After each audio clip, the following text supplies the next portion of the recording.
Dear friends, नमस्कार। तो आइए हम सीरीज़ के पहले खंड के अंतर्गत फुल फॉर्म वाले कुछ प्रश्न को देखेंगे। और फुल फॉर्म वाले कुछ प्रश्न के अंतर्गत पहला प्रश्न हमारा है, नबार्ड का पूर्ण रूप बताइए। नबार्ड का पूर्ण रूप क्या है? NABARD का फुल फॉर्म बताना है हमें।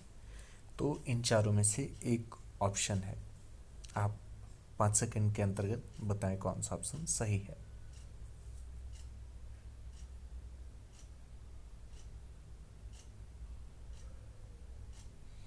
तो नबार्ड का full form national bank for agriculture and rural development है। इसके व्याख्या में जब हम जाते हैं तो लिखा हुआ है कि नबार्ड का full form national bank for agriculture and rural development है। यह एक राष्ट्रीय कृषि और ग्रामीण विकास बैंक है जिसका मुख्यालय महाराष्ट्र के मुंबई में अवस्थित है। यह भारत का एक कृषि और ग्रामीण विकास का शीर्षस्थ बैंक है। सेकेंड क्वेश्चन है, इंटरपोल से तात्पर्य क्या है, यानी इंटरपोल का मीनिंग क्या है। इंटरपोल का मीनिंग इंटरमीडिएट पोलिंग है, या इंटरवल पोलिंग है, या इंटरनल पॉपुलेशन है, या इंटरनेशनल पुलिस है। इंटरपोल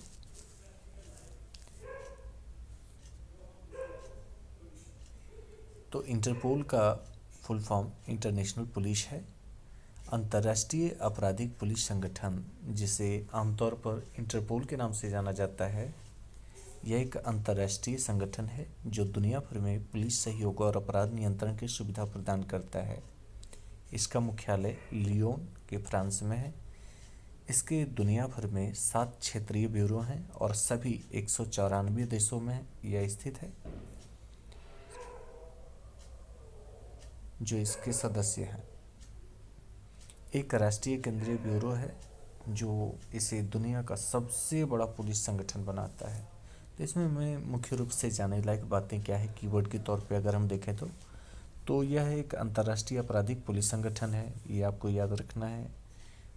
और दूसरा, यह पूरे विश्व का यानी अंतर्राष्ट्रीय स्तर पे एक संगठन है जो दुनिया भर में पुलिस को सहयोग करती है। मतलब भारत, अमेरिका, ब्रिटेन, रसिया, कहीं भी कोई कुछ भी होता है तो एक दूसरे पुलिस को, अगर भारत की पुलिस रसिया जा रही है या रसिया की पुलिस अमेरिका जा रही है, तो उन्हें सहयोग करेंगे। और सहयोग क्यों करेंगे भाई? तो अपराध नियंत्रण की सुविधा के लिए। और इसका मुख्यालय कहाँ है? तो फ्रांस में इसका मुख्यालय है। इसके दुनिया भर में 7 क्षेत्रीय ब्यूरो हैं, यानी जोनल सेंटर हैं। और इसके टोटल 194 देश हैं जो सदस्य हैं, 194 देश। और यह एक राष्ट्रीय केंद्रीय ब्यूरो है जो इसे दुनिया का सबसे बड़ा पुलिस संगठन बनाता है। ये तो आप जान ही चुके हैं। तो तीसरे क्वेश्चन की ओर हम जाते हैं जिसमें LED का फुल फॉर्म पूछा गया है। तो LED का फुल फॉर्म क्या है आप हमें बताएंगे और उसके बाद हम लोग आगे बढ़ेंगे।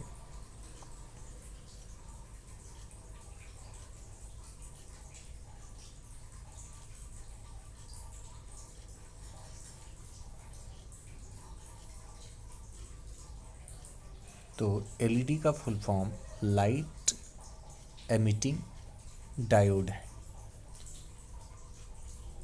लाइट इमिटिंग डायोड, LED का full form light emitting diode है। LED एक अर्धचालक यानी सेमीकंडक्टर प्रकाश स्रोत है। जब इसमें करंट प्रवाहित होता है तो प्रकाश का उत्सर्जन करता है। यह एक 2 लीड का अर्धचालक प्रकाश स्रोत है। LED एक बहुत ही महत्वपूर्ण इलेक्ट्रॉनिक उपकरण है क्योंकि यह आजकल बहुत सारे विद्युत और इलेक्ट्रॉनिक उपकरणों में प्रयोग किया जाता है। नेक्स्ट क्वेश्चन है, SMS। SMS का फुल फॉर्म क्या है?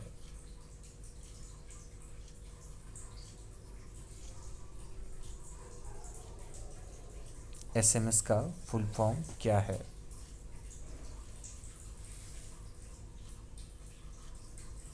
एसएमएस का full form short messaging service है।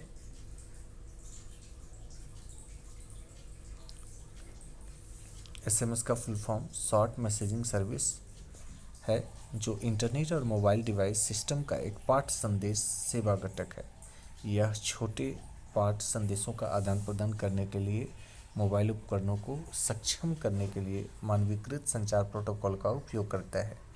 मतलब आप एक लिमिट तक ही इसमें डाटा का प्रयोग कर सकते हैं। जैसे हम डाटा को यूनिट के इकाई में मापते हैं, जैसे केबी के फॉर्म में, तो हम कहते हैं कि 124 केबी का कोई मैसेज हो या 500 केबी का मैसेज हो या 200 केबी का मैसेज हो, तो वो जो टेक्स्ट मैसेज हम लोग करते हैं एसएमएस के ज़रिए, उसका कुछ लिमिट होता है। जैसे हम कहेंगे 240 केबी तक या 500 केबी तक ही उससे मैसेज भेजे जा सकते हैं। इससे 1 MB 2 MB का मैसेज नहीं भेजा जा सकता है एसएमएस के ज़रिए। तो एक बार फिर कंफर्म करें कि एसएमएस का full form short messaging service है। नेक्स्ट क्वेश्चन पे आते हैं हम। अब है वैट को विस्तृत रूप में लिखा जाता है। वैट को विस्तृत रूप में क्या लिखा जाता है?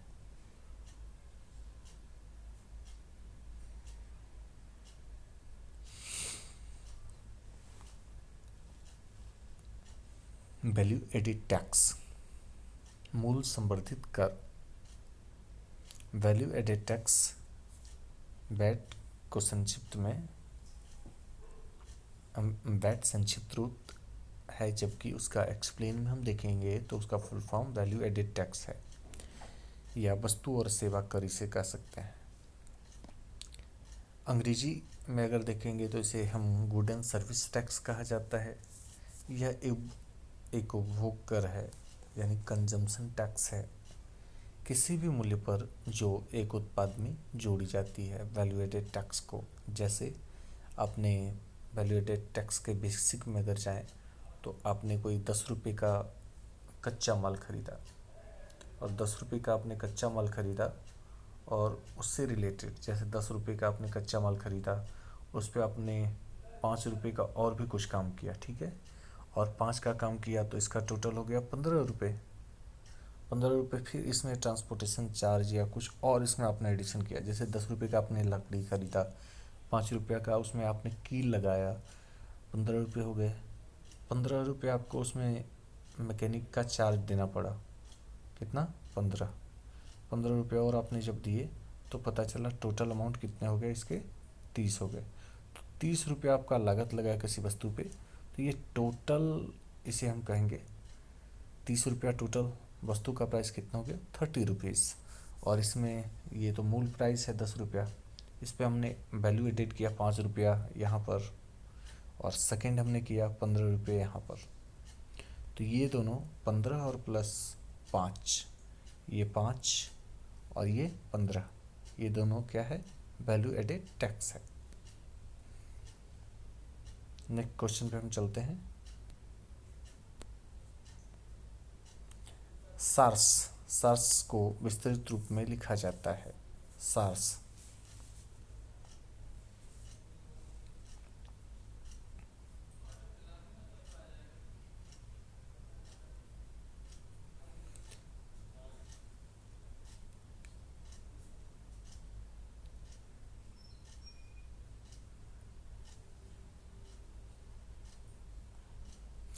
सार्स को फुल फॉर्म में लिखा जाता है सीवियर एक्यूट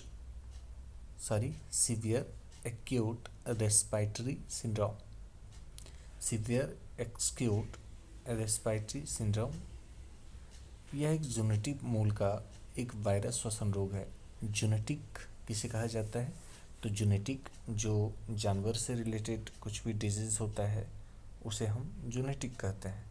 जो जानवर से रिलेटेड कोई डिजीज़ होता है उसे हम क्या कहते हैं? जेनेटिक। तो यहाँ पे जैसे कुत्तों से फैला हो, जैसे जानवरों में कोई बीमारी फैल रहा हो या जानवरों के द्वारा फैला हो, तो उसे हम कहेंगे जेनेटिक मूल का। यह एक वायरल श्वसन रोग है। जैसे अगर हम कहते हैं रेबीज़, रेबीज़ एक बीमारी है जो जेनेटिक डिजीज़ है, जो आमतौर पे कुत्तों से फैलता है।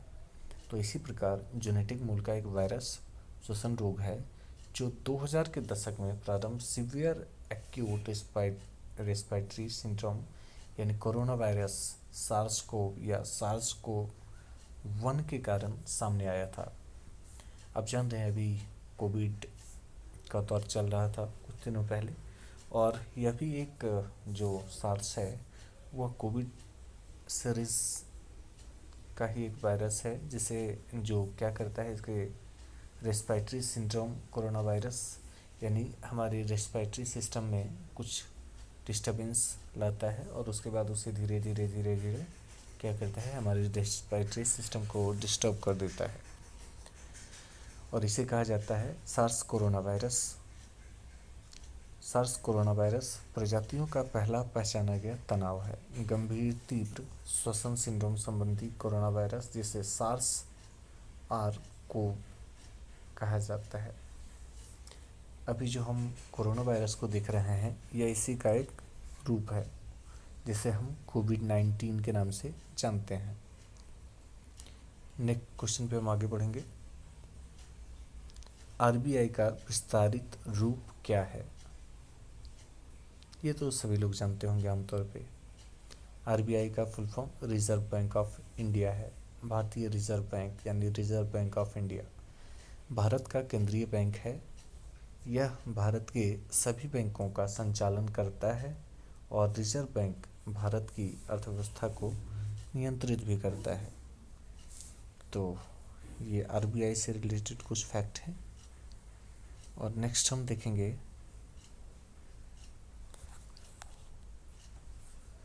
नेक्स्ट क्वेश्चन है डॉस, DOS। डॉस का फुल फॉर्म क्या है? डॉस ये कंप्यूटर से रिलेटेड शब्द है। DOS इसका फुल फॉर्म क्या है?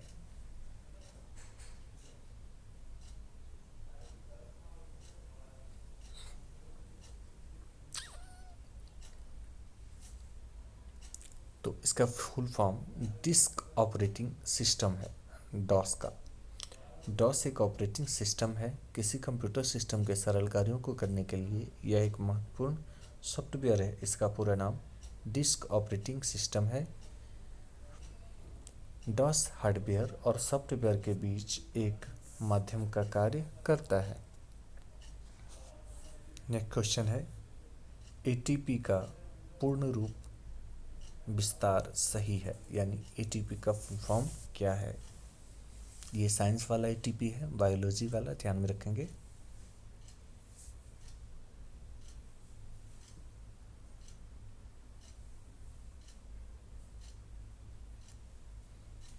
आप सभी उम्मीद है जानते होंगे।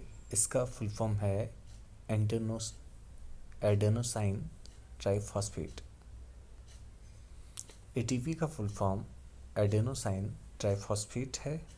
एटीपी एक जटिल कार्बनिक रसायन है जो जीवित कोशिकाओं में कई प्रक्रियाओं को चलाने के लिए ऊर्जा प्रदान करता है।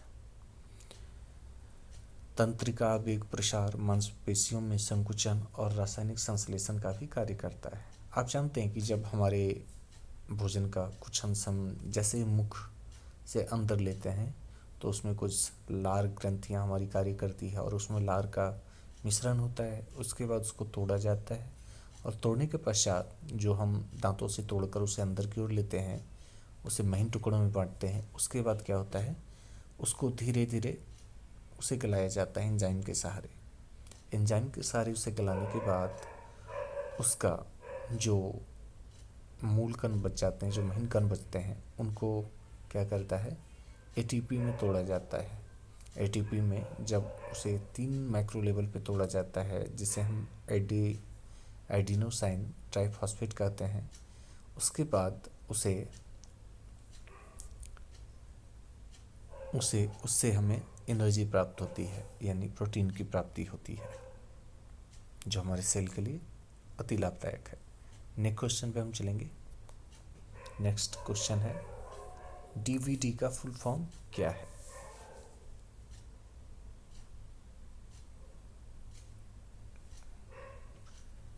डीवीडी का फुल फॉर्म क्या है?